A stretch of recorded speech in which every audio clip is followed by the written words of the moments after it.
आज गुड़िया बहुत खुश थी क्योंकि आज वो अपनी मम्मा के साथ अपने नानू के घर जा रही थी। मम्मा, मैं अपना स्कूल बैग भी साथ लेकर जाऊंगी। बेटी गुड़िया, आपने कौन सा वहाँ जाकर पढ़ाई करनी है और छुट्टियों का काम तो आपने लिख लिया है, फिर बैग क्यों साथ लेकर जा रही हो?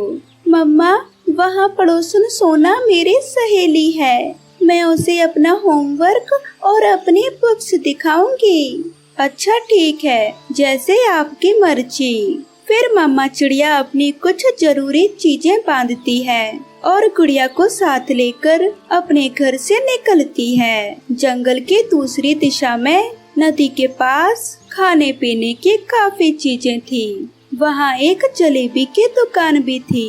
मम्मा चिड़िया वहाँ रुकती है। गुड़िया, क्या खाओगी? मेरी बेटी को भूख लगी होगी। मम्मा, मैं तो जलेबी ही खाऊंगी। और आप?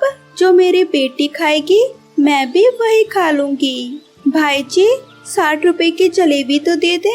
मम्मा चिड़िया दुकानदार पक्षी से जलेबी लेती है, खुद भी खाती है और उसकी बेटी गुड़िया भी खाती है। मम्मा, मेरा नींबू पानी पीने को दिल कर रहा है। भाई साहेब, यहाँ से नींबू पानी कहाँ से मिलेगा? यहाँ नींबू पानी की दुकान नहीं है। नींबू पानी थोड़ा आगे बड़े पेड़ के पास मिलेगा। गुड़िया अपना स्कूल बैग उठाती है और मम्मा चिड़िया अपनी चीजें।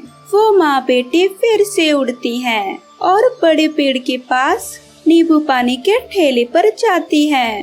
वो नींबू पानी का ठेला एक बुलबुल चलाती थी। बुलबुल बहन, 2 गिलास नींबू पानी देना, खट्टा थोड़ा ज्यादा। फिर बुलबुल चिड़िया और उसकी बेटी को 2 गिलास नींबू पानी के दे देती है। नींबू पानी तो बहुत स्वादिष्ट था। मम्मा, आपको कैसा लगा? सच बहुत ही स्वादिष्ट था नींबू पानी। मैं अपने घर के पेड़ से ताजा नींबू तोड़ कर लाती हूँ, इसलिए मेरा नींबू पानी बहुत स्वादिष्ट होता है। मम्मा चिड़िया अपना सामान उठाती है और गुड़िया भी अपनी मम्मा के साथ उड़ती है। गुड़िया भूल जाती है और अपना स्कूल बैग बुलबुल के पास से छोड़ जाती है। दोनों माँ बेटी घर पहुँच जाते हैं। गुड़िया की नानो गुड़िया को और अपनी बेटी को देखकर बहुत खुश होती है। माँ, गुड़िया की छुट्टियाँ तो थोड़ी ही रह गई थी, तो मैंने सोचा एक बार इसको घुमा लाती हूँ। मम्मा, मैं अपनी सहेली सोना को अपना होमवर्क और बुक्स दिखाया आऊं। गुड़िया बेटी, आपका स्कूल बैग कहाँ है? मेरा स्कूल बैग वो कहाँ गया? गुड़िया तो जोर जोर से रोने लग जाती है। गुड़िया बेटी, रोने से क्या आपका बैग मिल जाएगा? याद करो, आपने अपना स्कूल बैग कहाँ रखा था? हम 2 बार ही तो रास्ते में रुके हैं। नदी के पास रखा था क्या? फिर रोते रोते गुड़िया याद करती है। जब हम जलेबी खाकर उड़े थे तो मेरा स्कूल बैग मेरे पास था, क्योंकि बैग बजने था और मैं आहिस्ता आहिस्ता उड़ रही थी। और जब नींबू पानी पीकर उड़ी थी तो मुझसे आगे आगे भाग रही थी। जरूर तुम अपना स्कूल बैग बुलबुल के ठेले पर ही छोड़ आई हो। मम्मा, अब क्या होगा? मेरा सारा छुट्टियों का होमवर्क और मेरी बुक्स मेरे स्कूल बैग में ही थी। अब मैं तो नहीं जाऊंगी। जब वापस जाएंगे तो जाते हुए ले जाएंगे। मम्मा, अगर मेरा होमवर्क खराब हो गया तो मैं क्या करूंगी? मुझे कोई और बात ना करने देना। अपना होमवर्क लेकर बैठ गई हो।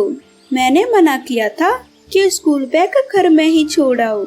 मम्मा चिड़िया अपनी माँ से बातें करने लगती है। फिर गुड़िया अपनी सहेली सोना से मिलने जाती है, जो पड़ोस में ही रहती थी। सोना, बहुत बुरा हुआ। मैं अपना स्कूल बैग बुलबुल आंटी के नींबू पानी के ठेले पर ही छोड़ आई हूँ। उसमें तो आपका होमवर्क भी होगा।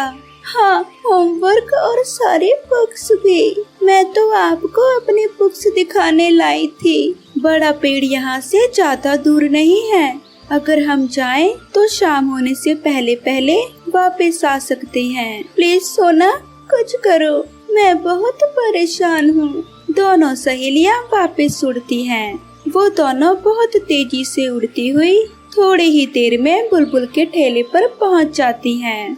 बुलबुल अपना ठेला बंद करके घर जाने ही वाली थी। उसने गुड़िया का स्कूल बैग उठा लिया था। आंटी आंटी रुके, मेरा स्कूल बैग। अच्छा ही हुआ जो तुम वापस आ गई। मैंने आपको बहुत आवाजें दी मगर तुम माँ बेटी निकल गई थी। लाओ गुड़िया, स्कूल बैग मैं उठा लेती हूँ। फिर गुड़िया की सहेली स्कूल बैग उठाती है और दोनों सहेलियाँ वापस उड़ती हैं। शाम होने से पहले पहले दोनों सहेलियाँ गुड़िया और सोना वापस पहुँच जाती हैं। अब गुड़िया बहुत खुश थी। सोना मेरी सहेली, तुम्हारा बहुत बहुत शुक्रिया। अगर तुम मेरा साथ ना देती तो अकेली मैं अपना बैग कभी नहीं ला सकती थी। अच्छे दोस्त हमेशा एक दूसरे का साथ देते हैं। चलो अब मेरे घर चलो, माँ ने मीठे चावल बनाए हैं। चलो मीठे चावल खाते हैं और तुम्हारा होमवर्क भी देखते हैं। फिर गुड़िया छुट्टियों के कुछ दिन वहाँ खुशी खुशी गुजारती है। अब उसे अपने स्कूल बैग की कोई चिंता नहीं।